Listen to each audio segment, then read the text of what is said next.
The Las Vegas Raiders have a massive matchup coming up against the Los Angeles Chargers, and today we're going to talk about it because the Raiders, for the first time, are without their offensive coordinator, right? The guy that they paid $6 million a year to, made the highest coordinator in the entire NFL.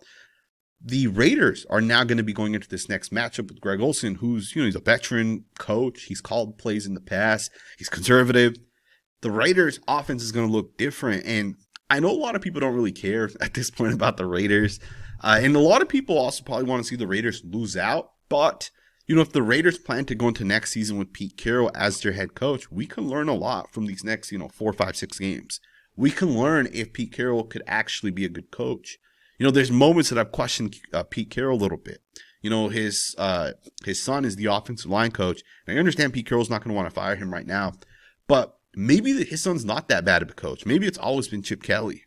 There was a report that had come out from Tom Pelissero where he basically said, hey, Chip Kelly, he's basically calling the wrong plays. He wasn't putting guys in motion when he needed to. And then Gino Smith was trying to make up for Chip Kelly messing up the play call, essentially.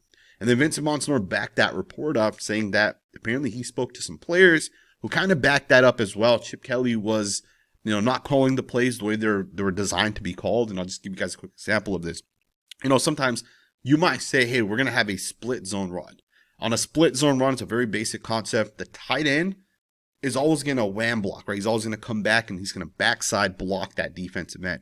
But what teams do in the NFL now is, when you have that tight end coming on the backside, sometimes they'll have a motion go first to get the linebacker's eyes to start to kind of look. The defensive end has to start thinking, hey, there's a guy coming in a motion. Is he going to get the ball? And they'll snap the ball as this wide receiver's running across the middle of the formation. And that defensive end has his eyes over here. And then out of nowhere comes this backside wham block by the tight end. And that creates a cutback lane. And apparently he was messing up, not putting guys in motion when he needed to. And again, to me, that's like basic stuff of designing plays and being able to be a play caller. And it's kind of interesting that apparently Chip Kelly was making these type of mistakes because the guy's been a coach for a pretty long time. Now, some people do think Pete Carroll is just kind of making this stuff up and having Tom Pelissero report it. I don't know, but we're going to find out if the Raiders offense actually looks better against the Los Angeles Chargers. And this is a Chargers team that's kind of banged up, right? Obviously, their starting tackles are out. They basically traded for Trevor Penning, who some people have labeled as a bust, especially at offensive tackle, right? I think could be a good interior guy, but teams want to continue to use him at tackle, and the Chargers have put him at left tackle, so that could be an opportunity for the Raiders. Would it be better for the Raiders to lose the rest of these games? Potentially, but what if the Raiders win the next 5 games? What if the Raiders finish the season with 7 or 8? I think we technically went up to 7. We win 7 games to end this season. Wouldn't that mean that the Raiders could actually be good next year? And then what if they go out there and, let's say Mike McDaniel gets fired and the Raiders go out and hire him and now he's running our offense and we know he's a great offensive coach. There's things that could happen, but I think we're going to find some of these things out before the season ends. We need to find out if DJ Glaze is the future. We need to find out if guys like Malcolm Koonce are at the point where you actually bring him back next year. Is he recovered enough? Because he's getting healthier by the week. Tyree Wilson, you got to make that 5th-year option decision at the end of this season. Before next season starts, you got to decide if you're going to give Tyree Wilson, the $12 to $15 million for the 5th-year option.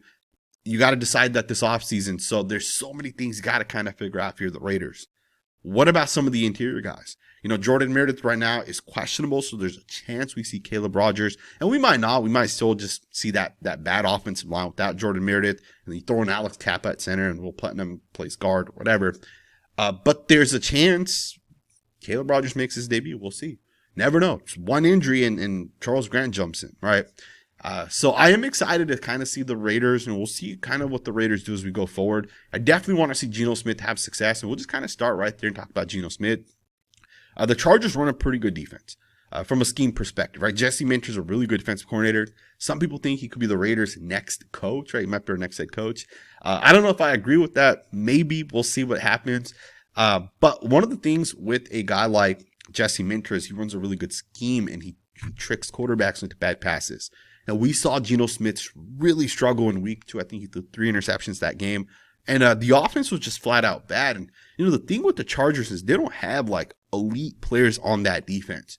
But what they have is a great scheme.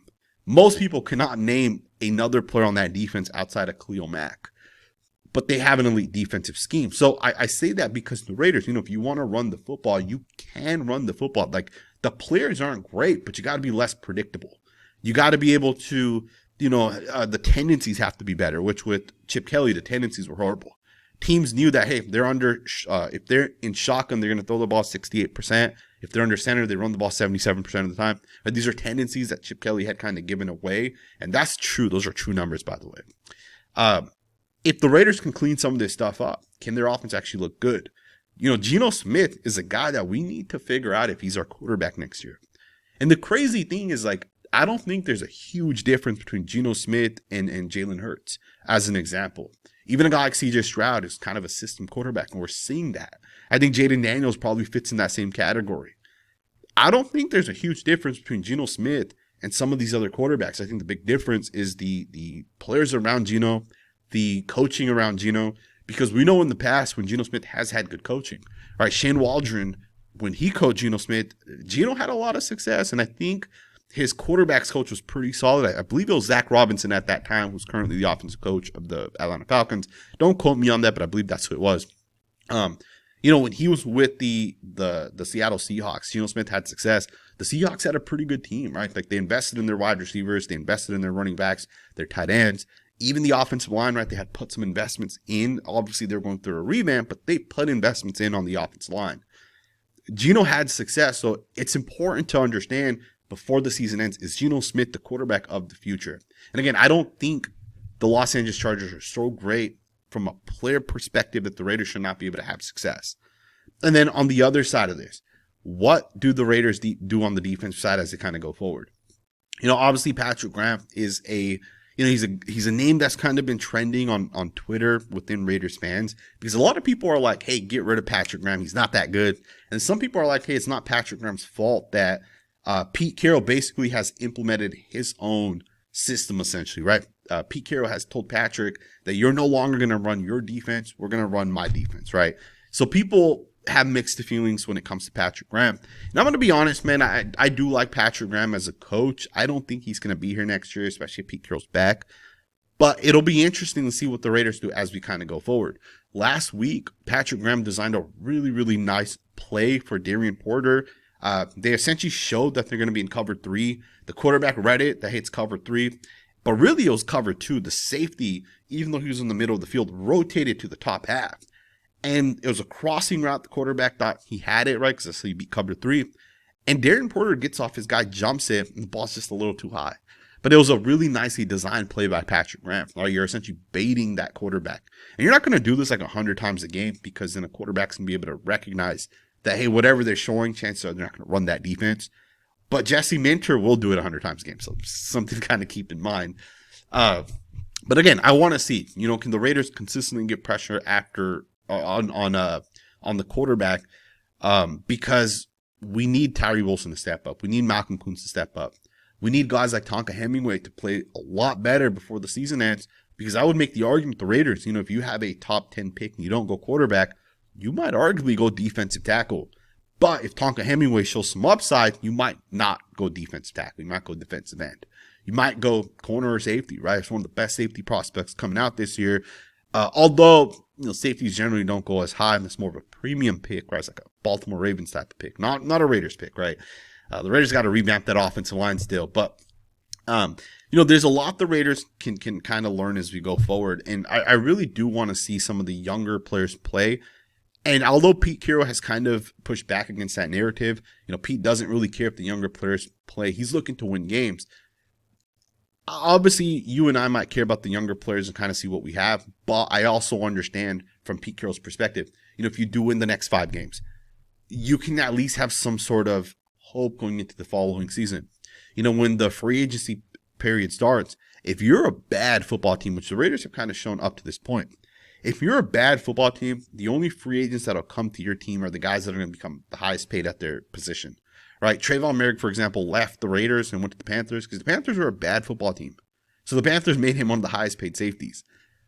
You got other players kind of doing some of those same things. For the Raiders, if you want to bring in good players, continuing, like as you kind of go forward, you have to be able to sell yourself that we're a good team. And I'll give you guys some examples. We were able to sell guys like Jeremy Chin. Jeremy Chin was a really, really hot name in the free agency period. We were able to bring him in because Jeremy Chin recognized that, hey, Pete Carroll's scheme is something that's proven. Pete Carroll as a coach is proven. Guys were willing to come to the Las Vegas Raiders. And I know a lot of the contracts we signed were like cheap 1-2 year contracts. But as we go forward, teams might, or players might say, hey, the Raiders aren't good. I'm not going to go sign a $7 million contract with the Raiders when another team might pay me 11. Right? Guys aren't going to come to the Raiders because they think the Raiders can win. But if you win some games as the season ends, it makes it a little bit easier to get into free agency. So we'll see what the Raiders kind of end up doing. Also, I think it's going to be very, very, very important for the Raiders to, think about, long term. Does Jeremy Chin, Isaiah Pola-Mao, are those your two starting safeties? Is Isaiah Pola-Mao good enough to be a long-term starter? And then Darren Porter's looked good when he's played. Well, the Raiders actually just go to him. Darnay Holmes played, I believe, the last 2 games. The guy's given up over 100 yards, I think like 170 yards to be exact. He's been awful, and I don't know why the Raiders are playing guys like that. I believe it was Darnay Holmes. I want the Raiders to really figure out in these last couple of games who are the guys you want to keep as you go forward, right? On the defensive side, from the defensive linemen to the linebackers to the safeties to the corners, do you need to spend a first-round pick on a corner because your guys aren't that good? And then at the same time, figure out the offensive linemen. Figure out the receivers. Let's let Jack Bech and Dante Thornton play a little bit. Maybe this isn't the game they're going to rely on those two, right? This might be the game the Raiders are actually winning, given we have a new offensive coach. But we'll see what ends up happening. Still tactically the Chip Kelly scheme that the Raiders have. We'll see what the Raiders kind of end up doing as we go forward. I don't think the Chargers are that good of a team, to be honest. But we'll see, man. The Raiders have struggled, and they're really not that good either. Have not made a video, I think, since like Wednesday, so it feels kind of weird. Never post on Saturday, so it definitely feels weird.